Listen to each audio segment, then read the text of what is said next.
कर्नाटक की जो कांग्रेस को मिली जीत है, ये जीत बहुत बड़ी जीत है।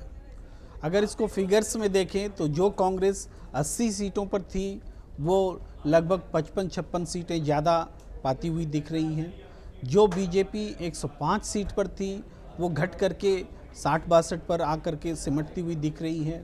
जो जेडीएस 35 पर थी वो घट करके 20 के आसपास सिमटती हुई दिख रही है। यानी जेडीएस और बीजेपी दोनों को ज़बरदस्त नुकसान हो रहा है और फ़ायदा अगर किसी एक पार्टी को हो रहा है तो वह सिर्फ कांग्रेस है। इसको वोट प्रतिशत के टर्म में भी देखें तो जिस कांग्रेस को पिछले चुनाव में 38% वोट मिले थे, इस चुनाव में 43% से ज़्यादा वोट शेयर मिलते हुए दिख रहे हैं। बीजेपी का वोट शेयर मामूली रूप से घटा है, लेकिन मामूली रूप से घटा और कांग्रेस का वोट शेयर ज़्यादा बढ़ा और जेडीएस का वोट शेयर जितना घटा वो लगभग कांग्रेस में आकर के मिल गया। तो इन फैक्टर्स से जो फाइनल जो रिजल्ट इमर्ज हुआ वो कांग्रेस की ज़बरदस्त जीत के रूप में हुआ है और कांग्रेस को अब एक स्थिर सरकार मिल रही है। अब है कि ये हुआ क्यों, ऐसा क्यों हो गया जिस कर्नाटक में कांग्रेस ने बहुमत नहीं आने के बावजूद सरकार बनाई, ऑपरेशन लोटस सफल हुआ।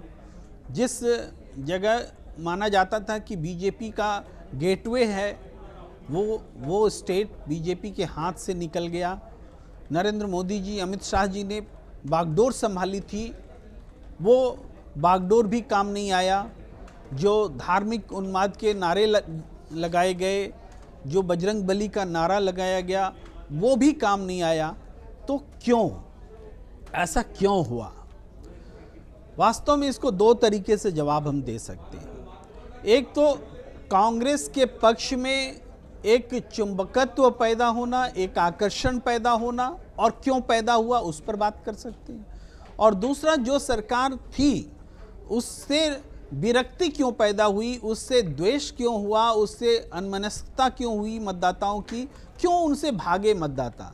इन दोनों फैक्टर्स को जब हम जोड़ेंगे तब हम वास्तव में समझ पाएंगे कि ये हुआ कैसे। देखिए, कर्नाटक में जो मुद्दे बने जनता के बीच, वो मुद्दे भ्रष्टाचार के मुद्दे, भ्रष्टाचार का मुद्दा सबसे बड़ा मुद्दा था। वो मुद्दा नंदिनी दूध का मुद्दा था, नंदिनी बनाम अमूल, वो बड़ा मुद्दा था। इसके अलावा जो लिंगायत समुदाय से जुड़ा हुआ फैक्टर था, जो बीजेपी ने रणनीति शिफ्ट की, उस पर भी बात करेंगे। ये तीन बड़े मुद्दे थे जिसने कि भारतीय जनता पार्टी के प्रति जनता में गुस्सा पैदा किया। अब इस गुस्से का इनकैशमेंट करने के लिए कांग्रेस खड़ी थी मैदान में। कांग्रेस कब से खड़ी थी? हम कह सकते हैं कि जब भारत जोड़ो आंदोलन या यात्रा राहुल गांधी ने शुरू की, तब से, वो भी कर्नाटक में। आपको याद होगा वो विजुअल, अगर आपको याद करेंगे, जब राहुल गांधी भीग भीग करके भारत जोड़ो यात्रा के दौरान भाषण दे रहे थे और जनता भी भीग भीग कर सुन रही थी, उसी समय यह महसूस होने लगा था कि कर्नाटक से कोई संदेश है, उस संदेश को पकड़ा कैसे जाए। तो इस विधानसभा चुनाव में कांग्रेस ने उस संदेश को पकड़ने का काम किया। अब जितने भी असंतोष थे, भ्रष्टाचार का मुद्दा कोई कांग्रेस ने नहीं उठाया था, भ्रष्टाचार का मुद्दा वहाँ के मतदाताओं ने उठाया था और उन मतदाताओं ने कोई कॉन्ट्रैक्टर का एसोसिएशन था उसने उठाया, लिंगायत जो हिंदू समुदाय है उन्होंने इस मुद्दे को उठाया। तो ये मुद्दा जनता ने उठाया। अगर कांग्रेस ने उठाया होता तो कहा जाता कि कांग्रेस आरोप लगा रही है, लेकिन जनता ने उठाया और कांग्रेस ने उस मुद्दे को ग्रैब कर लिया। तो इस तरीके से जनता के असंतोष को ग्रैब करने के लिए कांग्रेस खड़ी थी। लीडरशिप ने वो विश्वास दिखाया, जताया। मल्लिकार्जुन खड़गे, डी शिव कुमार और सिद्धारमैया ने जमकर मेहनत की और ये सारा फैक्टर्स कांग्रेस को मजबूत कर रहा था। दूसरी तरफ भारतीय जनता पार्टी लीडरशिप के मामले में कमज़ोर होती जा रही थी, जैसे लिंगायत से शिफ्ट होकर के उन्होंने राजनीति तय की। बीएस येदियुरप्पा को अलग कर चुके थे, उनके पास से जगदीश शेट्टार चले गए। हालांकि वो अपना चुनाव ज़रूर हार गए, लेकिन आसपास लिंगायतों का पर जो प्रभाव था उससे आप इनकार नहीं कर सकते। लक्ष्मण सावदी 1 लाख से ज़्यादा वोटों से जीत रहे थे। तो ये कोई लक्ष्मण सावदी डिप्टी सीएम थे, बीजेपी का लीडरशिप शिफ्ट हुआ बीजेपी से और जुड़ गया कांग्रेस में।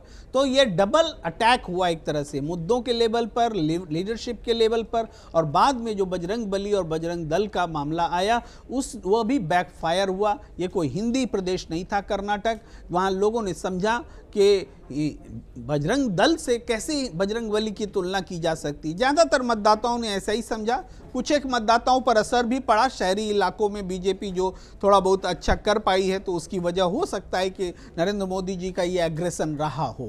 तो इस तरीके से इस चुनाव को हम देखते हैं कि डबल अटैक जो है ये बीजेपी को नुकसान कर गई और वो फायदा बनकर कांग्रेस को सत्ता में पहुंचा गई। जब चुनाव प्रगति पर था, शुरुआत हो रही थी, गहमा गहमी बढ़ रही थी, उसी समय मैंने अमर उजाला पर ये बात कही थी कि भारतीय जनता पार्टी को 50 सीटें भी मिल जाए तो वो अपनी खुशकिस्मती समझे।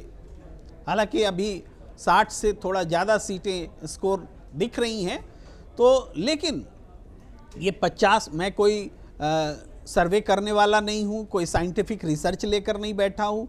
मैंने एक राजनीतिक अनुभव, विश्लेषण और आबो हवा को समझते हुए जो बातें कही थी, उसके पीछे जो लॉजिक्स हमने दिए थे, वो लॉजिक्स स्ट्रॉन्ग होते चले गए, वक्त ने स्ट्रॉन्ग किया। जब मैंने ये बात कही थी कि बीजेपी को 50 सीटें नहीं आएंगी, उस वक्त जगदीश शेट्टार ने बीजेपी नहीं छोड़ी थी, लक्ष्मण सावदी ने बीजेपी नहीं छोड़ी थी।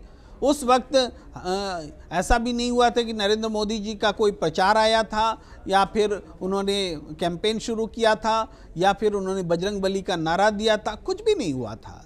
लेकिन जो हुआ था वो ये था कि कांग्रेस का एक संगठित सुगठित प्रचार सामने था। राहुल गांधी का वहाँ की मेहनत थी, कांग्रेस के नेताओं का मिलजुल करके चुनाव प्रचार करना था, और इससे ये एक आकलन बन रहा था कि जनता सरकार से नाराज है।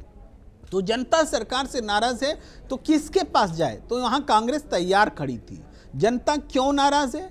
भ्रष्टाचार के मुद्दे पर नाराज है। बीजेपी के कार्यकर्ता करप्शन के मामले में आत्महत्या कर रहे थे। बीजेपी के मंत्री, उन पर आरोप लग रहे थे। बीजेपी के विधायक के घर से करोड़ों रुपए मिल रहे थे, और इन सब भ्रष्टाचार पर एक्शन होने के बजाय देश भर में ईडी और सीबीआई के छापे पड़ रहे थे और विपक्ष को भ्रष्ट बताया जा रहा था। तो कर्नाटक की जनता फील कर रही थी कि भ्रष्टाचार कहाँ है और कहाँ छिपाया जा रहा है, क्यों नहीं यहाँ सेंट्रल एजेंसियों का इस्तेमाल होता है। ये सारी चीज़ें थी। इसके अलावा जो पे सीएम का कैंपेन चल गया, इसके अलावा और जो बेरोजगारी का मुद्दा था, किसानों का मुद्दा था, नंदिनी मूल का मुद्दा था, ये सारे मुद्दे संकेत कर रहे थे कि भारतीय जनता पार्टी की हार होने वाली है। लेकिन इतनी बड़ी हार होगी, इसको मैंने इस वजह से आकलन किया कि कांग्रेस मजबूत हो रही थी और भारतीय जनता पार्टी लगातार उससे उनके नेताओं का निकलना जाना जारी था। चाहे मेयर स्तर के नेता हो, चाहे विधायक स्तर के नेता हो, पूर्व सांसद हो, पूर्व मंत्री हो, सबने बीजेपी छोड़ी। और ये संकेत थे जो बता रहे थे कि बीजेपी का वही हश्र होने वाला है जो मैंने कहा। मेरे फिगर्स जरूर 50 थोड़े अतिरंजित लग सकते थे, लेकिन मैंने जो उस 50 के फिगर में भावना रखी थी वो इस चुनाव परिणाम में उसकी पुष्टि हो रही है। मन से उजाला कर चले, मन से उजाला कर